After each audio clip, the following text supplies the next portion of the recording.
morning, everyone. I think we'll get started just with a sort of soft launch, and then as people come in, we will not have to go back and repeat.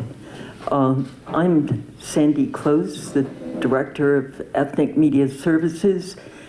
Anthony Advincula, my partner in crime.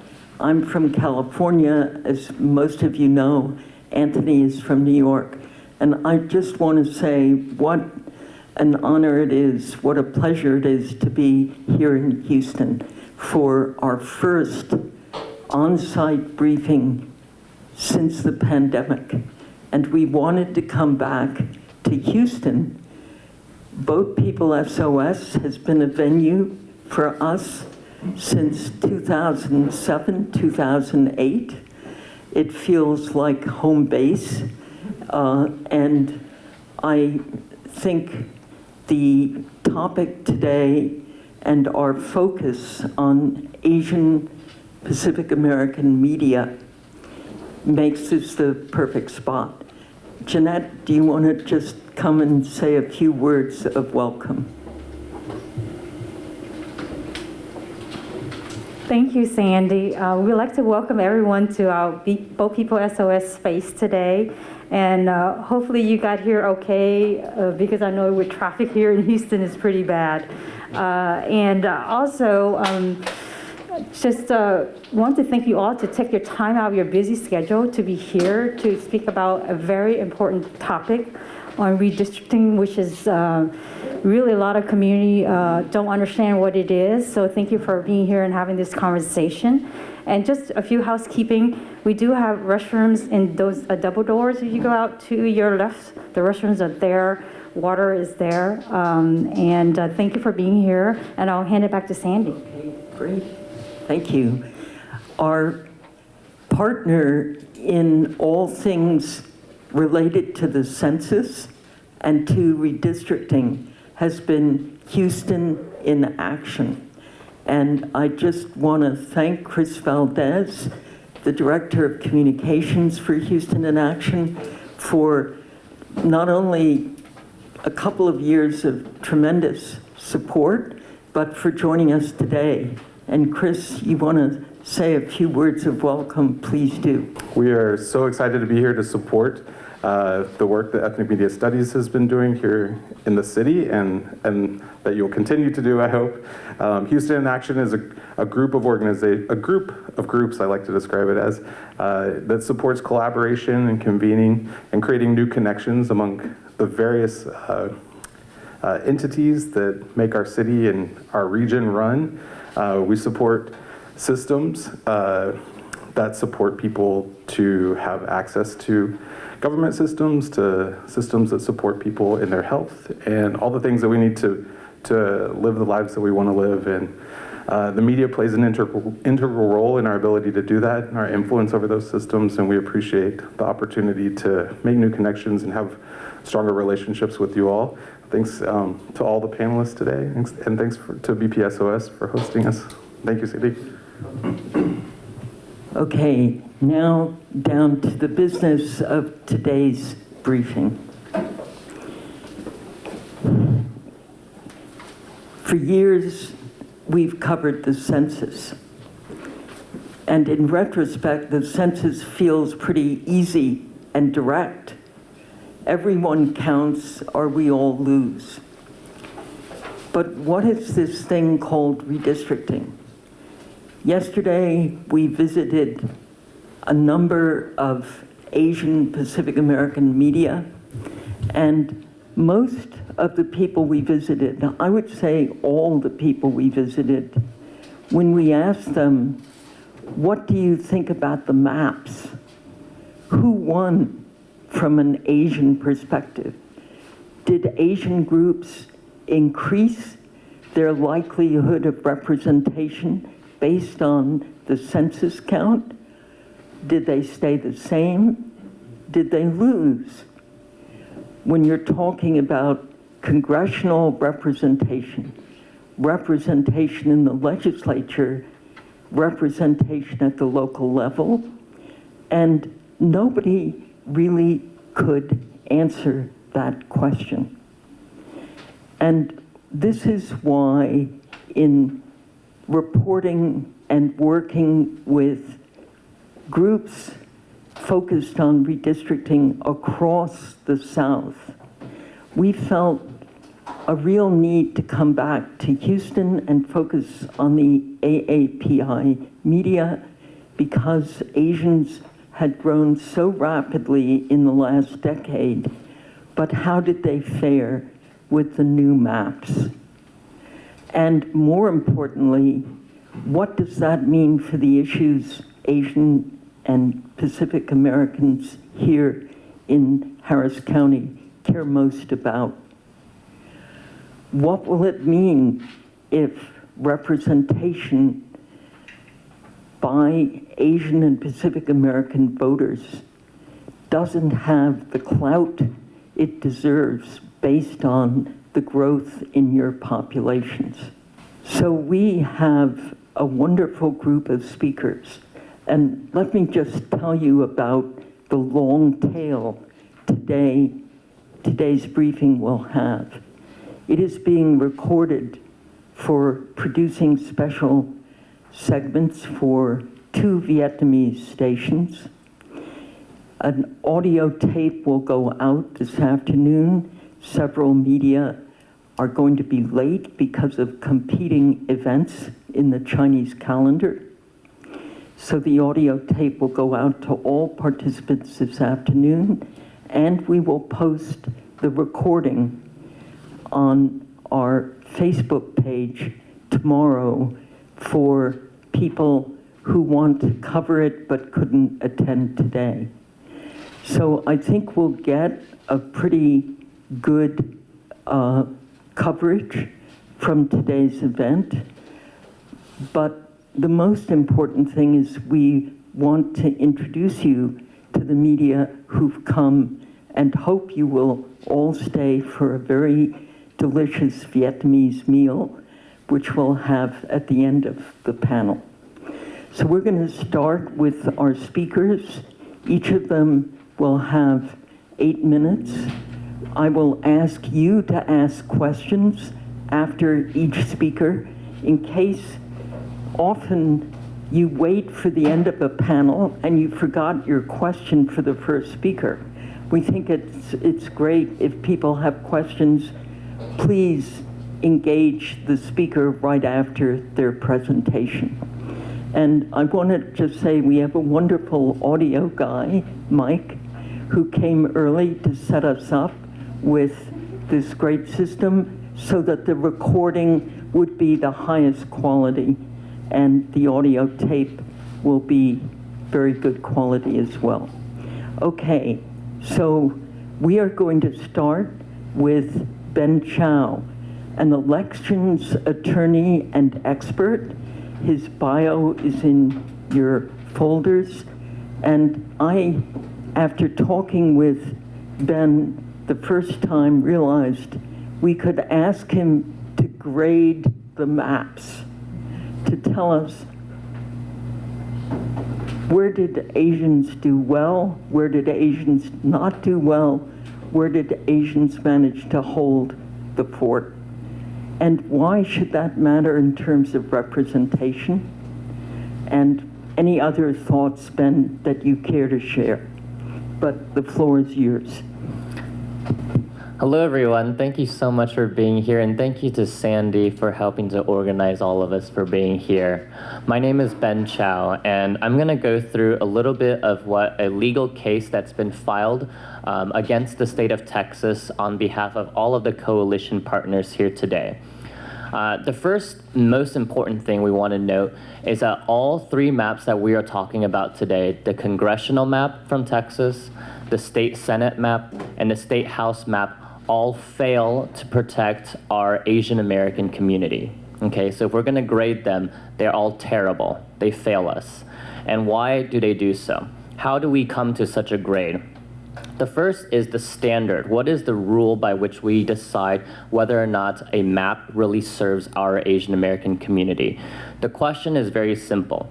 Does the map intentionally dilute our Asian American voting population?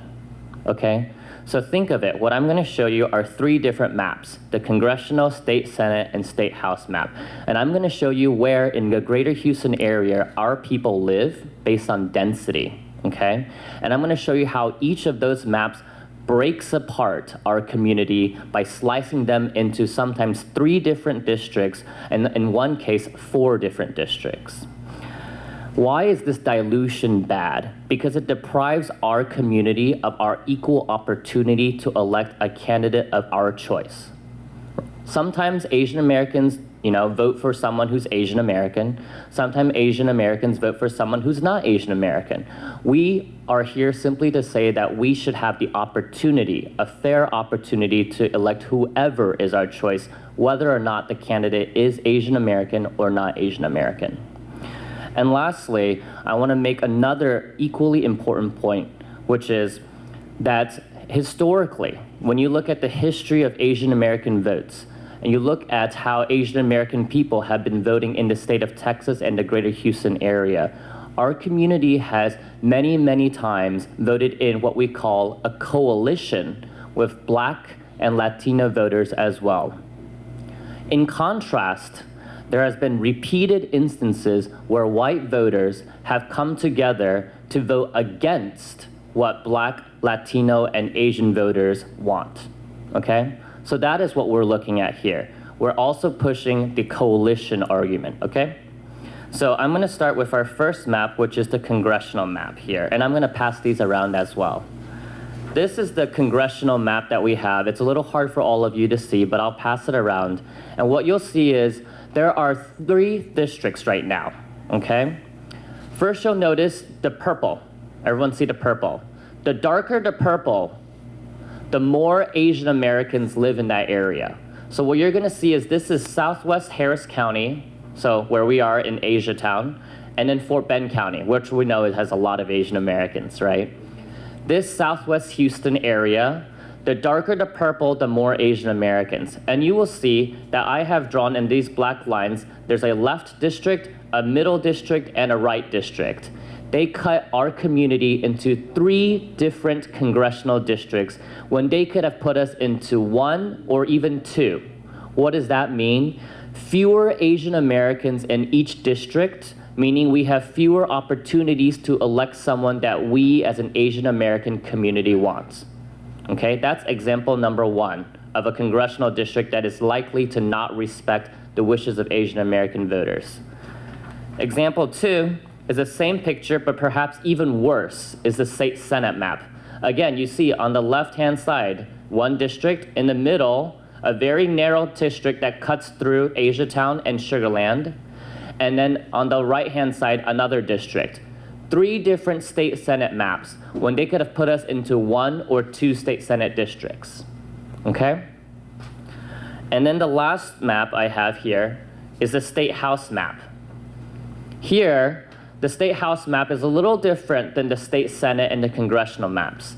The reason being we have 150 house districts in Texas, but there are only 38 congressional districts and 31 state senate districts. So in our state house map, you can't fit all of the Asian Americans into 1 district because there's a lot of us. We can have more than 1 population-wise. But you'll see here is that instead of putting us into 2 districts, they put us into 4 different districts. Just another example of continuously taking apart what we call, they are splitting our community when we could have a better say in being more unified in a certain map. What does this mean? It means that at the end of the day, our Asian American community is less likely to get the equal opportunity to elect a candidate of our choice. Now, the last part of what Sandy asked me to talk about is what we need to focus on going forward. So these 3 maps are important because there's a question as to whether or not next year the state legislature will revisit these maps and redraw them again. Okay, so that's 1 opportunity. They may have to redraw the maps next year. But the second most important issue that I would say is actually right now we should be focused on is that the city of Houston is about to start redrawing the city council maps for city of Houston. And why is that important? Because here in the city of Houston, we have a large Asian population right here, right? And if we can't even have the city of Houston respect our community when drawing a city council map for city councilmen and city councilwomen to represent our community, then it's going to be even harder to push the state legislature. Because here, we have so much voting power in the city of Houston. So I encourage all of the media, pay close attention to what our mayor and our city councilmen and city of Houston are about to start doing in redistricting for city of Houston maps. Thank you. Thank you. A question. What would you say the district is that has lost the most ground? Where are Asians concentrated who have lost the most ground because of the maps? Is it for the congressional, for the Senate? It's very confusing. So if you don't mind, just grade the maps again for us. Sure. So all of them are bad, right? None of them pass the test in terms of giving our communities the opportunity to elect a candidate of our choice. But there are some that are worse than others. By far the worst map is the state Senate map. If you look at the state Senate map, there is this ugly, narrow, vertical line that cuts our district, our community into 3 districts, okay? That is by far the worst. It's very clear. They took the heart of the Asian American community and they cut it into 3 pieces. That's the state Senate map. The congressional map, they could have done much, much better as well. Again, broke it into 3 different districts. I think what you need to just look at is look at the map itself, right? It's very clear. We know where Asian Americans live. And so when you specifically go after us and cut us into different pieces, it's clear what your intent is. It's what they're saying is they not only do not care about our community, they want to intentionally make it harder for us to vote for the person that we want to represent us, okay? Could you, one more data point, tell us, given the growth showed by the census, what had your hope been? What had you hoped to see transpire with the maps? Yeah, so what we should all note is that 95% of the state of Texas's growth came from non-white people, okay? And the fastest growing demographic, the fastest growing race in the greater Houston area is us, Asian Americans. So you would hope in the past decade that since we are the fastest growing racial group in the state of Texas, that we should have the opportunity to be respected at the very least by the people who are drawing these maps. And they chose not to do so. Okay, I'm going to let you off the hook, but you give us so many good answers. We'll come back to you. Our next speaker is Nilufa Haziri, who is the executive director of Engage. Nikki. I think Nikki is easier for everyone, isn't it? But I think it's emblematic of how tough it is to pronounce all our names, no matter which AAPI group we're from, right? My name is Niloufar Hafizi, and I'm actually the outreach director of Engage. So I don't want to, our I'm sorry, executive the director is not outreach here. director. I just want to make sure that she's not disrespected. I'm here to talk about 3 main things. First is, who are we as an AAPI community, and why are we a cohesive racial group when it comes to getting representation? Then I'm going to talk a bit about what issues are at stake for us, and then touch on what we can have hope for moving forward. And so one question I get asked a lot, especially by more hostile advocates for less fair maps, is you all as an AAPI community, you're very diverse. Why are you all a coherent racial group? I think that we all know, in the same sense that you kind of know when something that's thrown at you is hate speech, even if there's not a very strict definition for it. We all know that we are a group. So what is it that makes us distinct? Well, first of all, we're not monolithic. Of course we're not. Other groups don't get asked this in the same way that we do, but by no means is the African American community monolithic or the Hispanic community monolithic. But they do definitely count as coherent racial groups that get protected under federal law. So what is it then about us that makes us coherent? There's a set of overlapping characteristics that when you take them all together, you can see that even though we speak different languages, come from different countries, we are definitely a coherent racial group. First of all, how many of you all, if you're up for it, how many of you all either have immigrant parents or are immigrants? How many of you all are close with someone who's limited English proficiency in your family? How many of you all feel that the majority-minority language of Texas, Spanish, is not yours, and that it's always tougher for you to get a translator if you need one for yourself or a family member at any point in your life or a loved one? I think we can tell from this that we definitely share a bunch of these characteristics that make us a group that deserves federal protection. We are a set of people who tend to come from countries that are not well understood by the US. When events happen abroad that are poorly understood or that negatively impact American life in a way, and they become the topic of the day, the way that, the pandemic coming from a certain area in China was a big topic when when in 2020 and continues to be. It's our group that is looked at and subject to xenophobia and hate speech and sometimes hate crimes. We're also often mistaken for each other. It's hard for people from, who are white to often tell the difference between us. And we see this pattern repeated again and again. We've seen that it doesn't matter if you maybe are not Chinese, you might be mistaken as someone who is Chinese and be unfairly subject. No one should be subject to hate speech or hate crimes, but we've seen that in all of the irrational uproar over the coronavirus having come from China, it doesn't matter if you're Chinese or not, you get the brunt of the blame for that. When 9/11 happened, it wasn't just Muslims who were AAPI who were singled out, it was also people who from other groups who happened to look like AAPI Muslims. We saw a very unfortunate incident in the aftermath of 9/11 where Sikh men were killed in hate crimes because they seemed to be Muslim to other people. It's not just the outside view, the outside perspective of, hey, I can't tell the difference between you all, therefore your group that matters. We also share our struggles in seeking language access, whether it's at the ballot box or just taking loved ones to medical appointments. We face the same interests in immigration issues.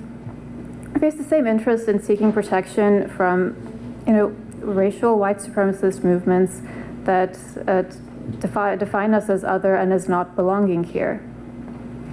And these issues are important for us because they impact the political culture of the state we live in and more broadly the country. And they impact us in ways that don't seem to be too obvious at first, but that as time goes on, turn into a situation where it's okay to make AAPI groups the subject of hate crimes. We also see this pattern repeating. When, for example, I happen to be Iranian, I'm AAPI, when our community was here, before I was born in the 70s, when the revolution happened in Iran and there was a hostage crisis, who got blamed for it? Iranians who were here who had nothing to do with that. When 9/11 happened, AAPI groups who had nothing to do with that incident were blamed. And once again, we're seeing another spike in hate crimes because of the coronavirus pandemic, because we just get blamed for these things and we're the first to be the subject of xenophobia. When gerrymandering happens, it impacts the way that candidates feel they can behave. We've seen in Texas just recently, a few months ago, there was a candidate up in the Dallas area in HD 62, her name's Shelley Luther. She called for a ban on all Chinese students entering the state. Why did she feel comfortable doing that? Because that area around the DFW is very gerrymandered, and she knew she did not have to ever appeal to any AAPI groups in order to be able to do well. This is also a pattern. When you say gerrymandered, you mean maps that reduce the clout of Asian Americans so that if you're running for office or if you're holding office, you don't really have to be too concerned about making a slur against those communities. Yes, yeah, that's very well put. Yes, gerrymandered. When our communities are cracked, as Ben just talked about, so that we don't have a plurality or the opportunity to meaningfully function in coalitions in most of the districts, then that creates a political culture where candidates do feel they can single us out and rile up their base using hate speech, using racialized speech, because they don't have to be accountable to us. Even here in just this area in Fort Bend County where I live, in the 2020 primaries, in the Republican primary, not to bring politics into this, but that was the primary where it happened, the candidates felt comfortable using racial slurs and talking about the Kung flu and blaming Chinese Americans for what was happening, the lockdowns and what was happening in America. No one really in that group pushed back. Why again? Because they knew they did not have to appeal to AAPI voters. And what we've seen from this latest round of gerrymandering is that even though we're growing at an incredibly fast rate, in Fort Bend County, we grew by like 80%. We were split apart so that now, even at the congressional level, we don't, oh, excuse me, I'm really sorry, that'll die down. But the reason why it's important for officials to crack and pack us is so that we never properly have a voice. Just in Fort Bend County, throw a statistic out there, we used to be 22% of District 22, which was a district where we had great hopes that we could elect a candidate of our choice. We had an AAPI candidate running for the first time recently, and we've never had an AAPI congressperson in all of Texas. What happened? Even though whites grew at the lowest rate in that area, their representation went from 37.75 to 45%, and ours dropped from 22% to 15%. And that's incredibly important because the issues that are at stake for us also are international issues. We care about, our families care about issues happening in our home countries, and who's the representative most linked to international legislation? It's our congressperson. But despite that, despite everything that happened, I do think we have reason for hope for two reasons. First, there was an incredible coalition effort by people you see on this panel to get together testimony, to get together advocates, and to get people counted for the census. We are here able to report these numbers to you because you all as a community came together and made sure we were going to be as counted as possible. And second, even though we have terrible state, Senate, and congressional maps, we still cannot be gerrymandered out of the state. We still need to turn out and show up in elections to make the point that we are here and we are not going away, even if you make us the target of racialized gerrymandering. We are going to come out and vote, and our vote's going to still impact the overall structure of our state, because in the state ledge, we're going to vote on the lieutenant governor and the governor. Who signs bills? The governor. Who sets the agenda for the Senate? The lieutenant governor. Who impacts our daily lives in Texas? The heads of state agencies that are elected statewide. So because we can't be gerrymandered out of the state, I think we should still have hope and still encourage our communities to turn out and vote, because that is how we will make progress.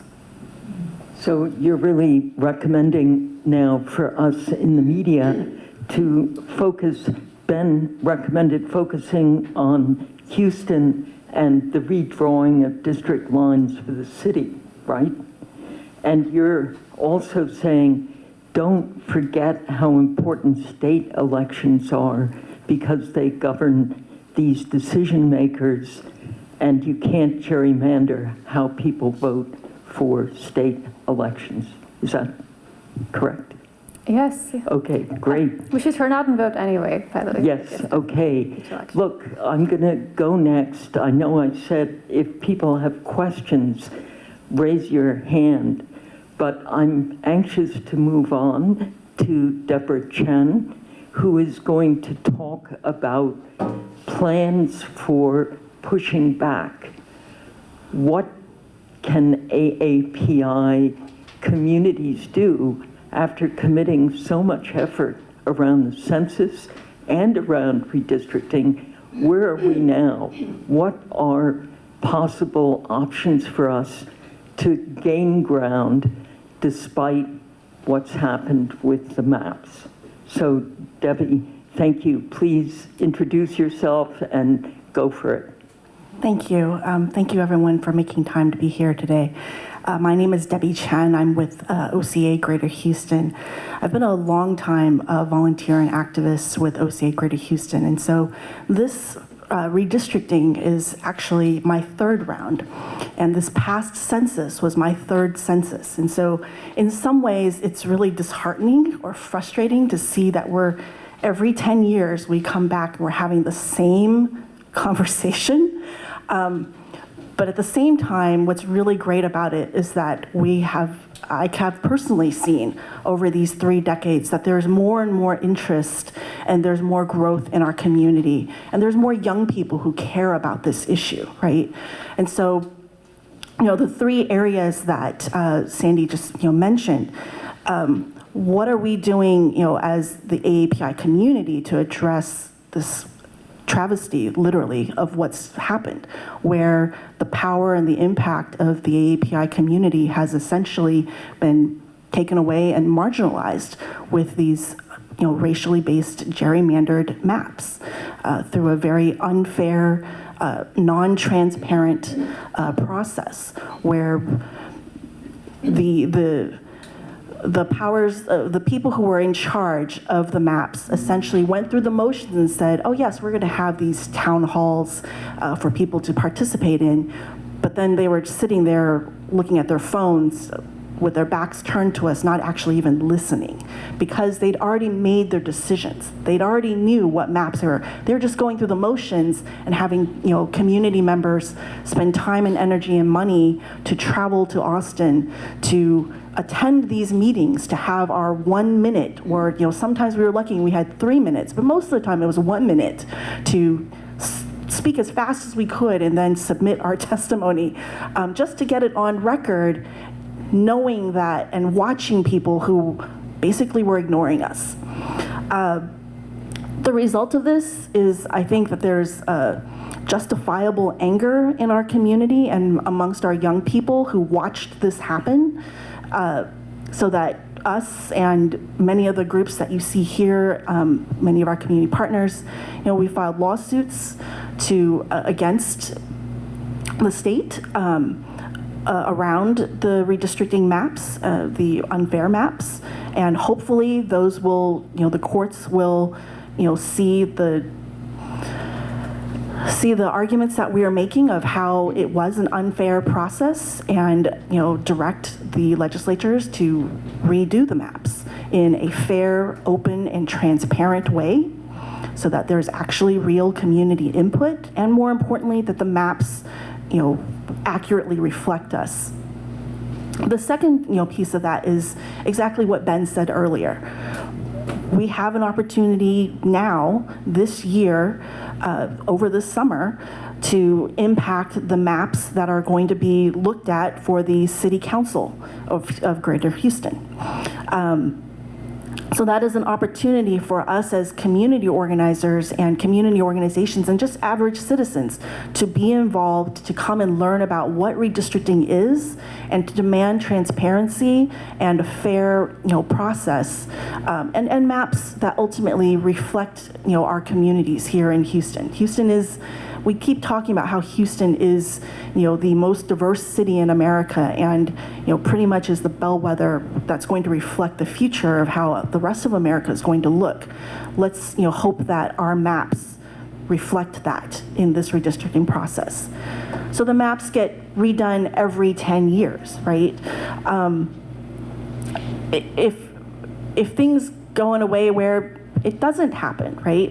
Or even if it does, the most important thing that every person can do, every citizen can do, is vote, right? We need to actually show up it was one thing for us as community organizations, and I really have to give props to like BPSOS and Engage, Woody Juntos, all of our community partners who really worked extremely hard in the middle of COVID in 2020 to get our community counted, right? To make sure that, the AAPI community, the BIPOC community were all counted in this Asia Town area and other places around Houston. Now it's important, that much more important, that we continue to increase the numbers and have more of us actually go vote, to show up. Because one of the arguments that people make is, well, we don't have to be accountable because your people don't vote. And so, there's this phrase in Chinese where it's like, well, if you don't impact somebody's rice bowl, right, you don't impact their job. Every politician, every political leader that's their job. Their job is to represent us. So if they don't feel that we're going to impact their job by actually showing up and voting, they're never going to listen to us. They don't have to, because they're like, we're not going to be held accountable. So why do we have to, care about this community? So we need to show up and vote. There is a primary runoff election, May 24th, right? Every person you know, call them, text them, show up to vote. Get everyone, on the calendar in November. It's a gubernatorial race. We need to show up and vote. That's the most important thing, next to community education, of making sure that everybody understands what redistricting means and its impact. And I invite you and all your readership to, please support, the organizations, all of our community partners who are doing this work, and get the information out. Thank you. Thank you. Could I ask you or Ben or others who may have the data, what are the trend lines showing about voting participation by AAPIs in the Harris County area, let alone Texas? I apologize. I don't have the exact number at the top of my head, but I have a picture of the graph that we get sent from the Harris County Elections Office, and it has been on an upward trend since 2012, right? The number of AAPIs who get registered and who have been voting, on a regular basis has been on this upward trend. We'd like to see that trend go at a much more inclined angle. Great. Ben, anything you want to add on the data? Sure, I'll just add that it's increasing, but it should be, right? Because we're the fastest growing population in the Houston area, and if it wasn't increasing, that would be a big problem. I would say that it's increasing, but it's barely increasing. It's not increasing enough. In this past March 1st primary election, for example, in one of the districts of Harris County, there are about 6,000 Chinese Americans alone that vote. But in that March election, only 300 came out to vote. Okay, just think about that. That's just for one of the many Asian groups. So yes, we are increasing in population and increasing in voter registration, but we have not told our people enough times that they need to come out to vote. Would you say there is one group among the AAPI that are more likely to vote? In California, Vietnamese are the highest voter participation community in the state, and more than whites. So I'm just curious. So nationwide, the largest group that votes at the highest rate is actually the Hmong community. Nationwide.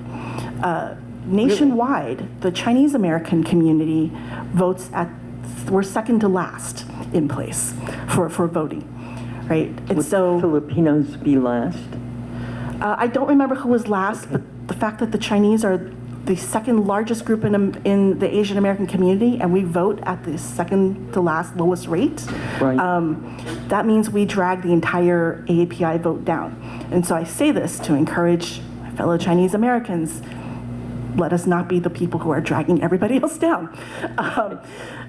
In Harris County, right, Unfortunately, it's only the Vietnamese American community and the Chinese American community that is currently tracked officially, right? And I would say that the Vietnamese American community votes at a higher rate than the Chinese American community, even though both communities still have room to go. Okay, thank you. Yes, Can I add Stephanie. something just really quick? I think while it's important that we look at turnout and the rate at communities voting, I want to make sure that we emphasize that we want those votes to translate into representation for communities of color, and that's what those district maps do. And I think that's what a lot of folks have a hard time understanding, because it is a very complex subject, no doubt. But it's important for us to then turn it around and make sure that our vote, again, translates into proper representation for our communities. And Thank you. That second to the last data, that's national, right? Yes, you can go to AAPI data, DATA. I don't remember if it's .org or .com. They actually have all the statistics nationwide by state. Thank you. This is really a tremendous. Our next speaker is Lydia Ozuna, president of Texans Against Gerrymandering. Lydia is going to talk about the importance of building broad-based coalitions to ensure that representation is more equitable. Thank you, Lydia. Thank you, Sandy, and thank you all who are still sitting here listening to this. As a few people have mentioned, the concept of community districting is a difficult concept. Our organization started in 2017 with a group of about 20 people from Fort Bend County, Harris County, and Waller County, sitting around in my living room trying to understand this very issue and the impact that it had in our lives. And what we quickly realized was that the 20 of us in my living room needed to reach out to more people if we were going to impact the state. And so one of the first questions we asked was, who in the state is leading the charge in terms of bringing attention to this so important issue to our everyday lives? And that's how we found Fair Maps Texas.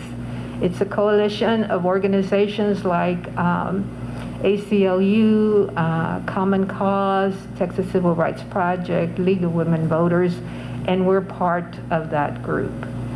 And our role in the group is one of education. You have heard about the importance of voting.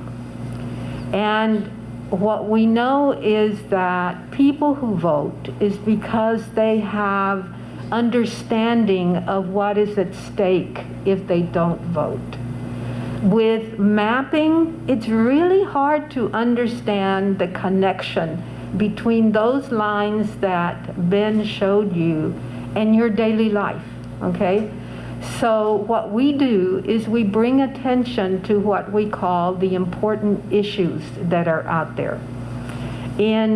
For example, in December, we focused on students. We had a Zoom meeting, and we brought in representatives from elementary, middle, and high school, and asked, how has the pandemic impacted the students in your classroom, and how can we help you help them, and how can legislation help you help them? And then we drew the connection to representation because of the way the lines are drawn. Do you mean the lines for school board elections? The lines for representation at the state level, Okay. and as well as the State Board of Education. Because the State Board of Education is made up of a very small number of people. It's 16. And yet they decide what kids are to be taught in school based on what the legislature does. So if you have a representative who is out there speaking falsehoods about what is in this being taught in school, your kids are going to be getting that. And we need to help people understand that it's because that particular representative does not feel any kind of accountability to you, because his election is already assured because of the way the map was drawn. We also looked at the grid during the month of February, the electric grid. We brought in experts to talk about what went wrong and how the legislature could have fixed it, and why they fell short and what still needs to be done. And the hope is that in highlighting these issues, the regular person in the community who is not like me, a nerd about redistricting, can better understand the impact that that map has on why they were cold, why they had no water, and why people died because of the cold in 2021. Then we also looked at affordable housing. Harris County has some of the highest numbers of evictions, and primarily it's among people of color and poor people, right? And so we looked at that topic and brought in experts again on housing in Texas. There's an organization called Texas Housers, and they helped us to see the number of units that are available at different levels of income and how that impacts the normal citizen, right? And who decides the policies on evictions. And again, it's elected officials. Some of them are county, some of them are city, some of them are state. And some of them, because of the pandemic, were federal also, right? This month, being a good grassroots organizer, I brought a handout, and it's about our meeting this coming Sunday, where we're going to be looking at the healthcare crisis in Texas and the inability or the unwillingness of the legislature to address Medicaid expansion in our state. Since 2014, Texas has been refusing federal money that could be used for Medicaid expansion. And as a result of that, according to the American Community Survey data between 2016 and 2020, in Texas alone, 11.2% of the uninsured are Asians. Hispanics make up 26.8% of the uninsured. Native Americans in Texas make up 21.6% of the uninsured. It's a critical issue for all of the citizens in our community, and the legislature has been silent in addressing it, and I'm sorry, they're not silent. They are willingly ignoring the issue. And these are the things that people need to understand, and the media, you are in a prime position. From my perspective, there are two groups that are critical in helping our citizens understand the impact of these maps. One of them is you, the media. The other one is the faith community. The ministers have people's ears, and they're another group that can help us help people understand the importance of maps that are drawn legitimately so that people can have fair representation. When I started with this and I looked at the word gerrymandering, I'm a Spanish speaker, I went to the Spanish-English dictionary and I looked it up. There is no direct translation. Right.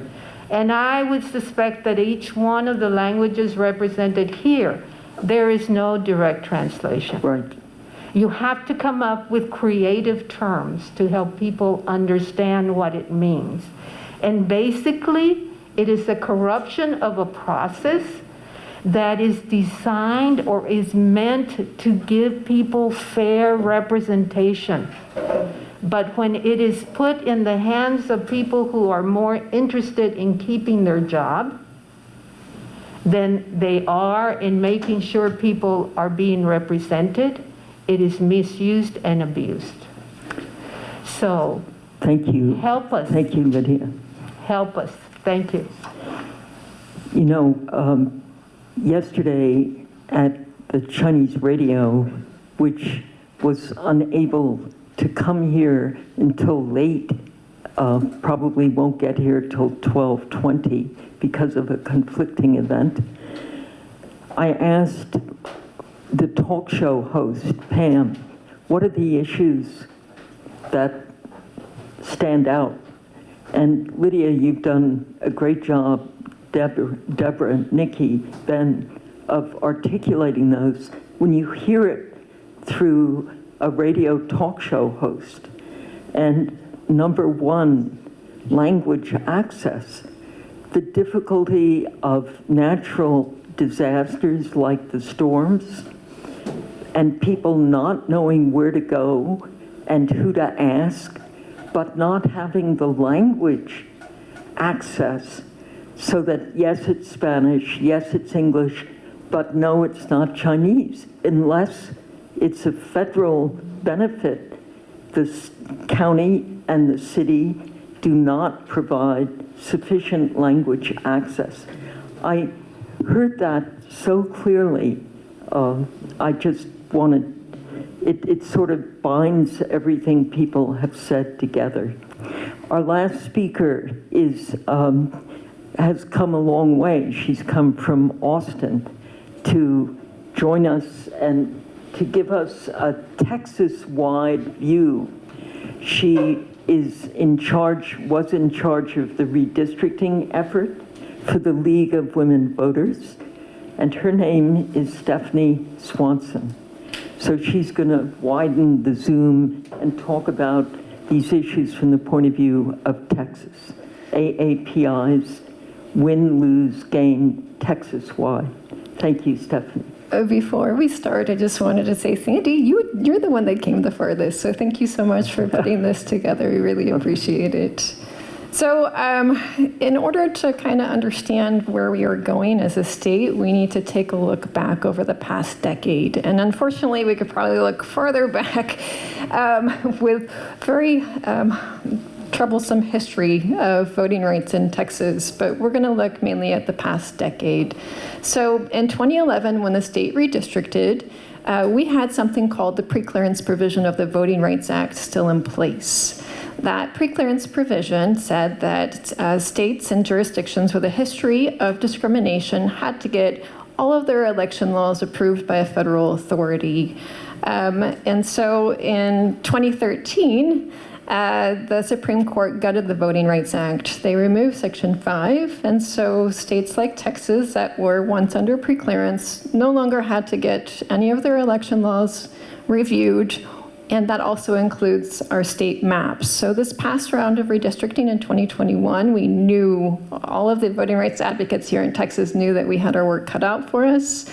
That meant that what the state was going to be able to do was go ahead, draw maps, and those maps would immediately take effect. In 2011, Texas was the only state in the nation not to gain preclearance of their maps. They went to both the Justice Department and a 3-judge panel. Both federal authorities shot down the maps. And voting rights advocates had to step in and immediately file suit. And so we did see some relief for communities of color. They were able to gain back some of that representation. But experts in the field still say that the maps over the past decade really had an impact on communities of color. In the congressional seats, it was upwards of 5. We were short, communities of color were short 5 congressional seats. And then when you look at the demographic of the state legislature as a whole in this most recent legislative session, you saw it was dominated again by white Anglo folks. So even though the white population in Texas only consists of 41% of the total population, elected officials there, white elected officials accounted for 61% of the state legislature. So you have this big shift, right? It's skewed. And so voting rights advocates really, over the past decade, really had to take the state to court to try to gain some remedy of the maps. Unfortunately, we didn't see much relief after that first initial round where pre-clearance stopped the maps. We are here again, though. We knew the challenges that we faced as a community, and so we've had a little more time over the past 5 years to broaden who's at the table when the maps are going to be drawn, right? That was our number one goal. We wanted to get as many voices at the table as possible and as many people involved because we knew it was going to be an uphill battle to get the state to draw fair maps. And so that's why we put the Fair Maps Texas Coalition together. That's also why we started working with as many partners around the state as possible. And I wanted to give you kind of I guess I'll talk about the language access campaign at the very end. But that is one of the initiatives that we worked on, was our language access campaign. And I'll tell you about it in just a minute. I wanted to say, though, that fast forward now to the legislative session that we just had, unfortunately, it was much of the same that we saw in 2011. It was a very closed-door process. And the public hearings that they held at the legislature, they did not give much notice. So folks had sometimes as little as 24 hours to sign up. And with only 24 hours, what does that mean? That doesn't give the legislator enough time to find translators. And that was an issue that we had and that we tried to navigate as best as we could. Also, I wanted to point out that the House Redistricting Committee was especially egregious when they drew their maps. They heard hours upon hours of public testimony, not quite 24 hours, but it was pretty darn close. That public testimony went into the early hours of the morning, and then the chair of the House Redistricting Committee, once the testimony was done, he immediately introduced a substitute, meaning that he just did not consider what anyone had just said because that map that they had then substituted was preordained. And that was what got passed out of committee. Not only that, but on the floor, they did not accept very many amendments on those maps. So it is a very closed-door process. And I know this sounds very bleak, but it is very, very important for as many people to speak out about what had happened and for people to take part in that process. I know that right now our democracy seems a little fragile, and so that's even more of a reason why folks should be paying attention and being a part of that process. Over the past 2 years, I was formerly the state chair co-chair, I should say, of the Texas Poor People's Campaign. And I have a quote from Reverend Barber, because he was the chair of the national campaign. Reverend Barber is trying to follow in the footsteps of MLK. Can you tell people who Reverend Barber is? Because maybe outside of Texas. He's trying to follow in the footsteps of Martin Luther King Jr., and he's continuing on that work. He's fighting for economic justice for folks that are low income. And I grew up low income on the east side of Houston, so that campaign resonated with me very much. And so I just want to read one of his quotes really quick to give folks some hope.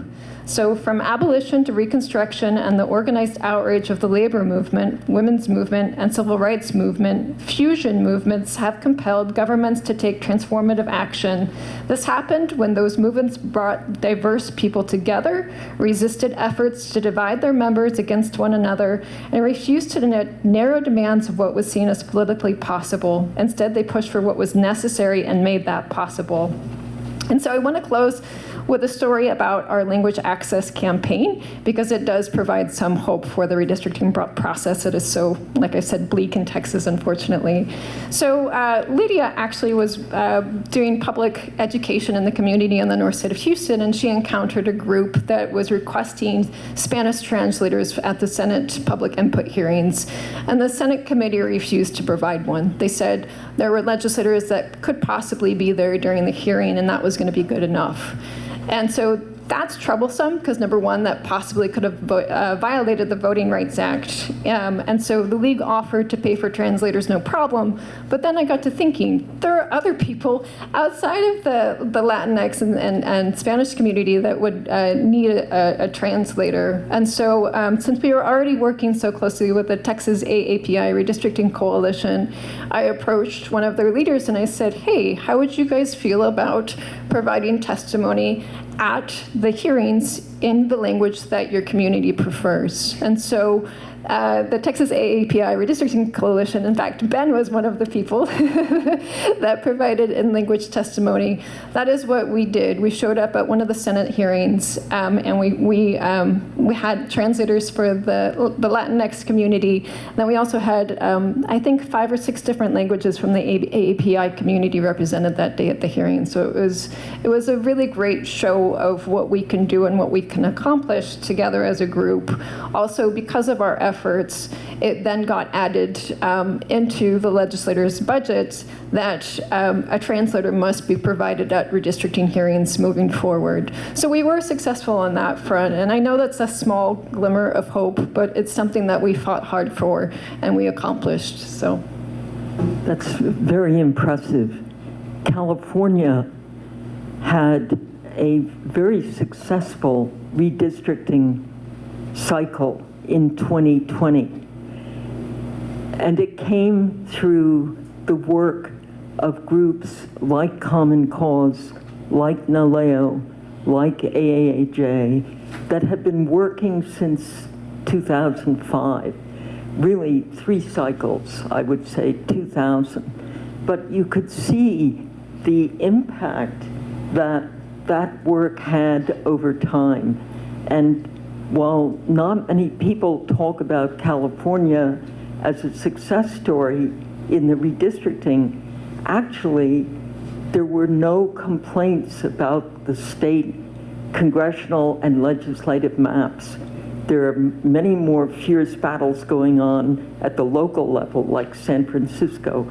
But statewide, it was very fair with an independent commission. And it took little steps like that and a real coalition across all groups affected to make that happen. Okay, let's spend a few minutes on questions and comments. I would like to ask the media in the room one question to begin with. What is the issue you think your audience cares most deeply about as an AAPI audience? What is it how my kid is doing in school, and are the schools giving the best education? Is it natural disasters as we wait for hurricane season to strike? Will we be trapped again and nobody will listen to our neighborhoods? Is it language access and all of the benefits we were supposed to get during the pandemic, but we never knew about because it wasn't explained to us? We weren't able to access small business benefits or rental or small landlord supports. Tell me what you think the #1 issue affected by your ability to have representation is. Oliver. I think education is very important. Like Ben Chu say, 6,000 Chinese voter here, but only 300 get out to vote. And Deborah says people need to vote. We can do redraw the map we all talking about today. That's we can do education. Yes, our community is doing very well. So many people is going to do a lot of work on that. So we are trying to go for that image more popular in the Houston, Texas. Right.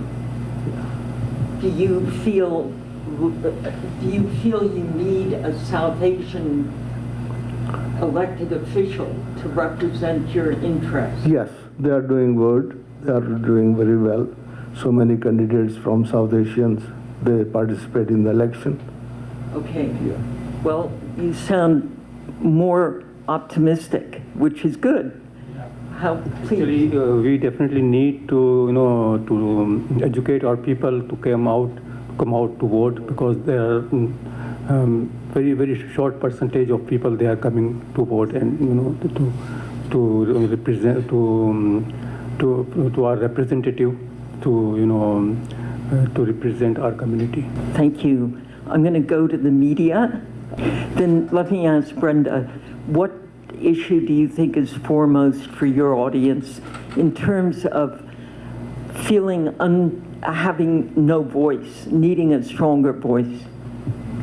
Thank you, Sandy. I think the first most important thing is the ability to access all the resource. So, for example, I think most of the time people depend on their friends, their family member to get information. So sometimes it has some good point, but sometimes misinformation also spread by this way. You're using social media like to spread everything. But so I think the important things for me as a media to get information in our viewers' language, like Chinese Mandarin, in time, quickly, then will help our viewers. So I think at the same time, I will call for if any government entity, they can support our ethnic media, provide the resource information, then operate together. That will be helpful. Great, thank you. How about you? Yeah, she is right. She is right. And we need to educate the people. I'm interested in the anti-Asian hate. Yes, the population is growing, but the hate is also growing.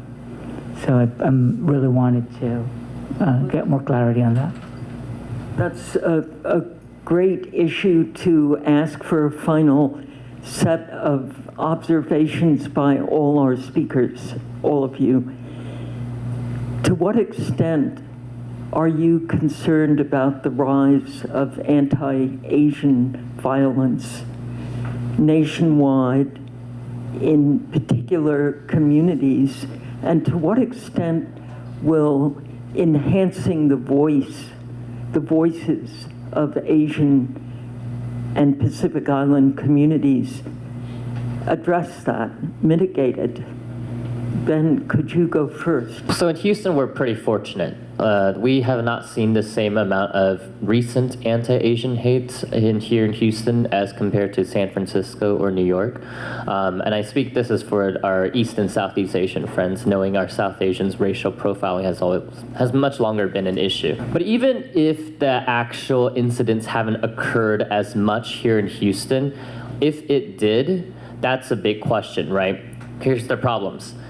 Houston Police Department and the Sheriff's Office, how many of the officers speak Vietnamese, Chinese, other South Asian languages? So if your elderly grandmother or grandfather gets attacked, they know who to call, right? And they feel comfortable knowing that who they talk to actually can speak and understand about what just happened, right?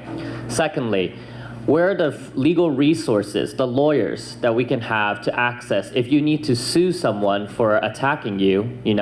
We don't have enough of those free legal resources with lawyers who speak in the languages we need them to be in. And third, I think at the end of the day, our government resources. I don't think we have enough elected Asian Americans who are, as many of our people have talked about here, translating the government documents and the government resources into our own Asian languages so that the people know that even if we do have those lawyers or those police officers, how do you contact them in the first place? So ultimately, I think the representation goes back into what is it that our Asian American community, having the opportunity to elect someone that represents us, it's important because that way you have someone who is going to listen to you and provide you the most basic resources we have for anti-Asian hate.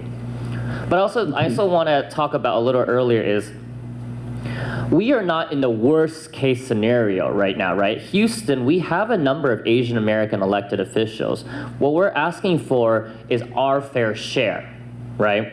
I want to talk about it like this. Let's recognize that we have an Asian American county judge, a South Asian in Fort Bend County, right? We have a mayor, a South Asian mayor in Missouri City. We have an Asian American city councilwoman in Houston. We have 2 Sugar Land city council members who are Asian. We have 3 Asian state representatives, a Chinese American, a Vietnamese American, and a Korean American in the greater Houston area. And in this election, we're likely to get even more Asian Americans in 2022. But what we still do not have is no members of Congress from Texas who's Asian American, and no state senators, right? These are the things that we should start becoming to. We can be greedy too, right? It's not greedy, it's about we demand our opportunity to get our people elected. There are 38 congressional members in Texas. 0 are Asian American.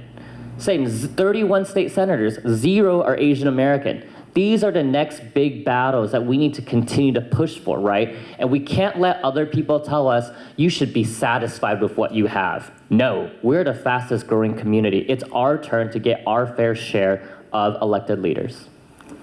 Thank you. Nikki, a last comment about anti-Asian hate and voices of Asian Americans. I mean, I don't know how to follow that, but thank you, I guess, so first being here and lending us your time, because what gives me hope is that we work in coalitions. When we had that anti-AAPI hate rally last year, it was groups from all across who came out. Just last week, Fort Bend County had its 2nd ever iftar, which is an event that Muslims take part in to break their fast during Ramadan. And it was public officials from all across the board. When it comes to anti-Asian hate, who I fear most for are those who are elderly, who I know who cannot speak English well, who stand out as different because of what they look like, because they wear a hijab, because they have an accent. That's who I fear for. What gives me hope is that if we continue to work in coalitions and show that we will not stand for this, we will get to a place where members of our community do not have to feel unsafe for walking out and just looking like themselves. That's my hope. Okay, well said. Deborah.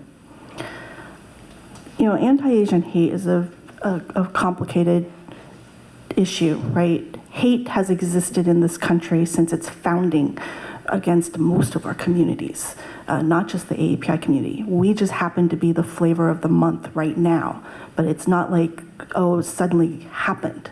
Anti-Asian hate has been here since we've been here since the Civil War.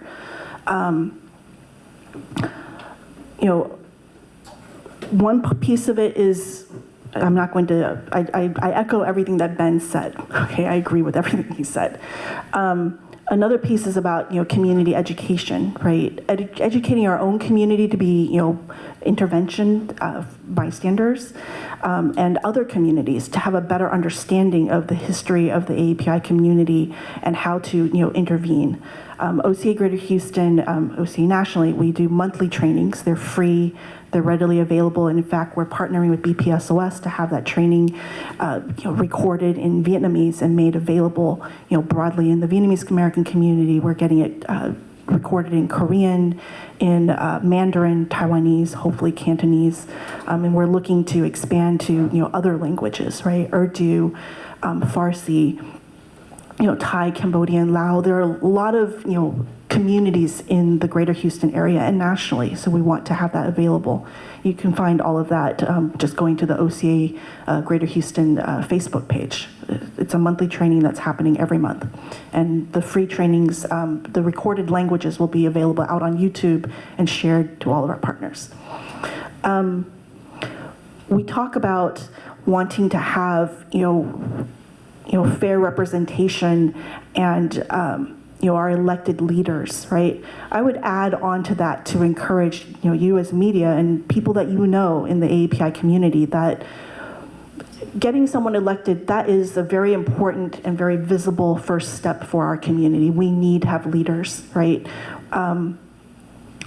Last year when Congress, there was a resolution put out to just say, hey, anti-Asian hate is wrong, right? And there were, 54 or 56, congressmen who refused to sign and just said, no, we're not going to sign on to that, right? That wasn't going to cost any money. It was simply a statement that we as Americans, this is wrong. We don't agree. We think it's wrong to target any community in our country, right?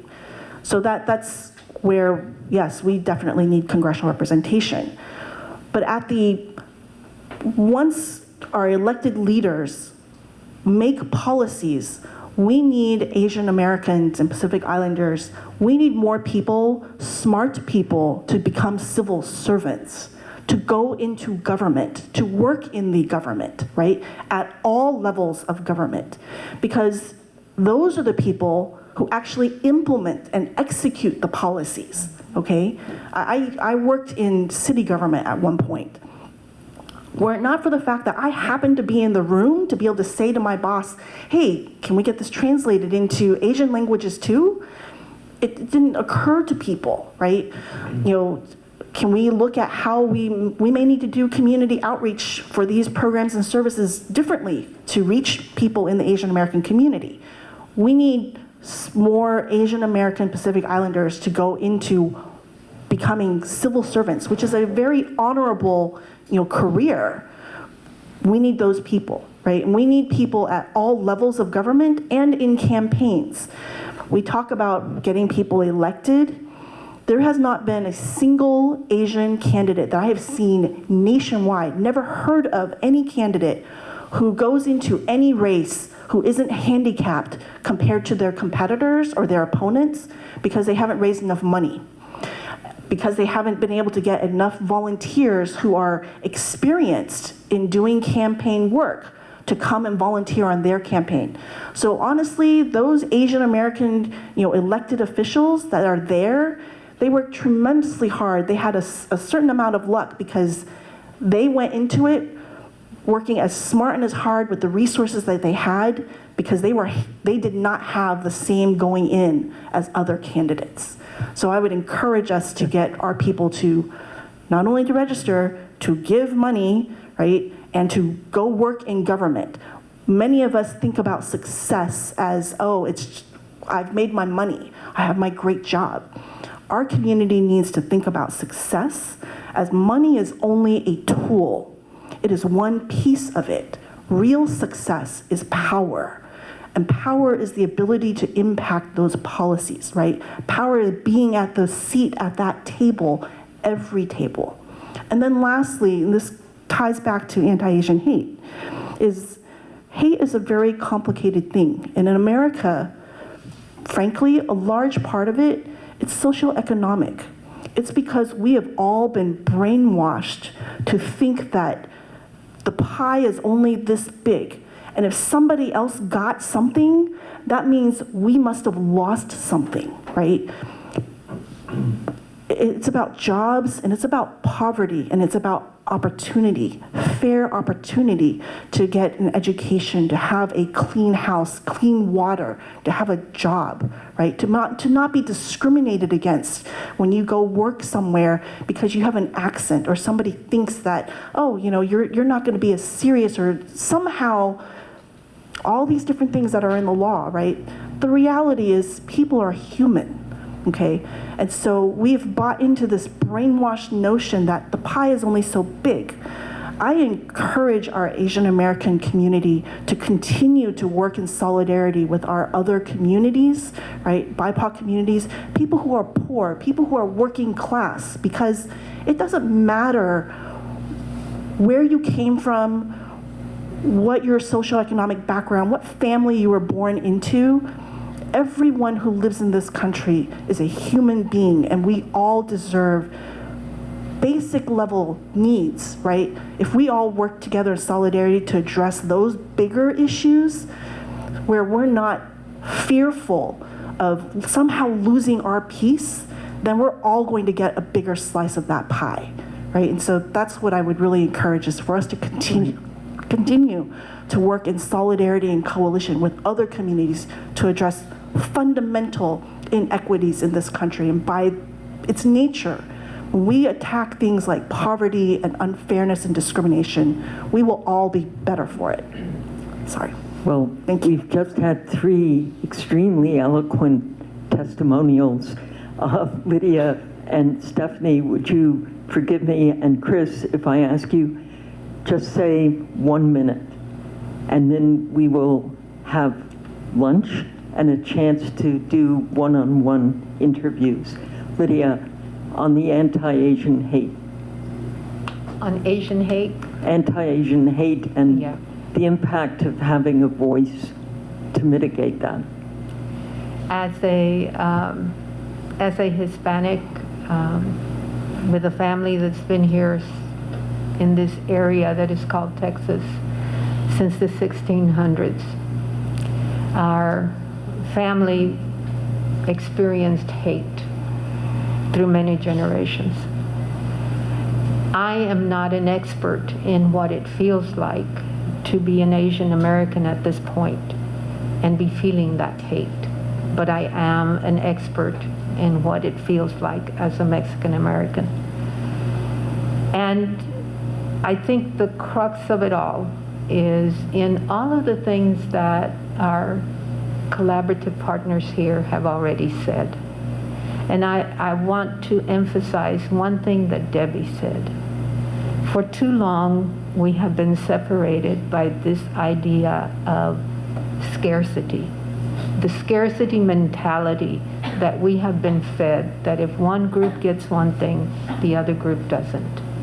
And if we could continue to collaborate from the perspective of there is more than enough for everyone, I think we would be a lot better off. So I want to thank Debbie for bringing that up, because it is so important in this issue of civil rights in our country.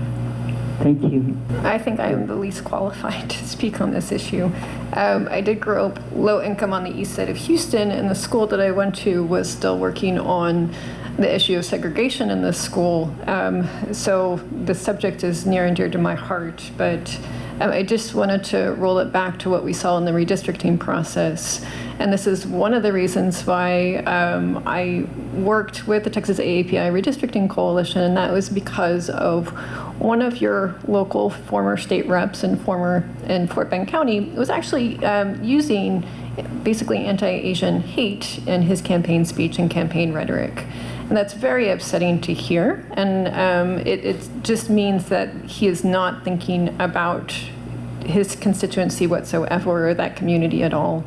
There are other instances, like Debbie mentioned, that congressional resolution where we had members of our Texas congressional delegation vote against that resolution, and it didn't cost them anything, right? Like Debbie mentioned, they didn't have to do that. So the rhetoric that we see around the state, not only against the AAPI community, but other communities as well, is very personally upsetting to me, just with my background growing up in the east side of Houston in a very diverse area. It's just very upsetting to me.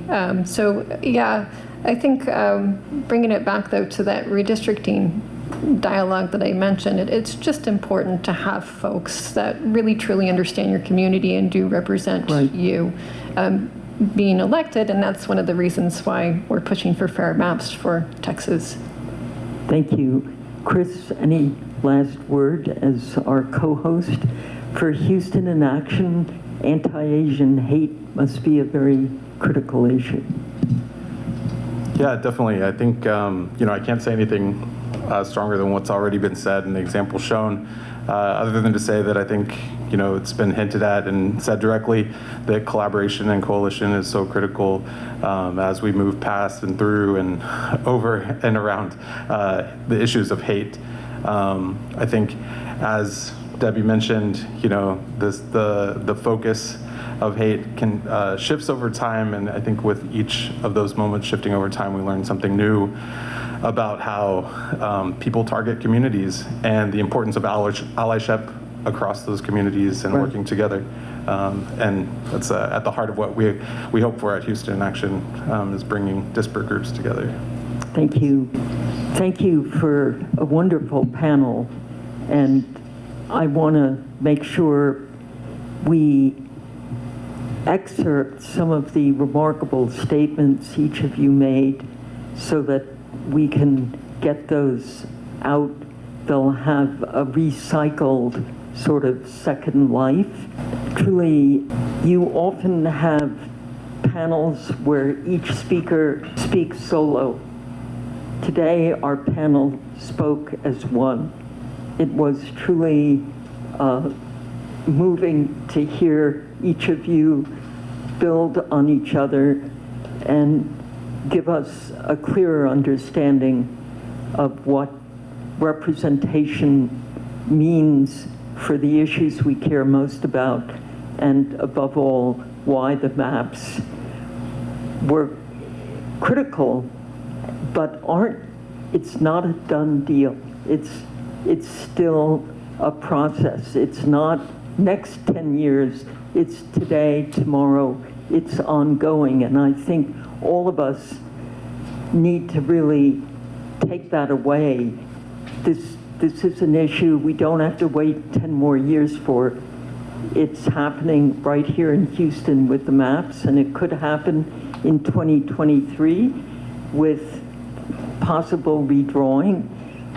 But every time we have the option to vote, that's the issue in the end that matters most. Is our vote going to be part of a collective voice? And if we don't vote at all, it's a lost cause. Okay, thank you so much. Please stay and have a Vietnamese meal, and I'm sure there are people who are going to want to talk to you one-on-one, but you did us a great honor giving us your morning. Thank you. Thank you.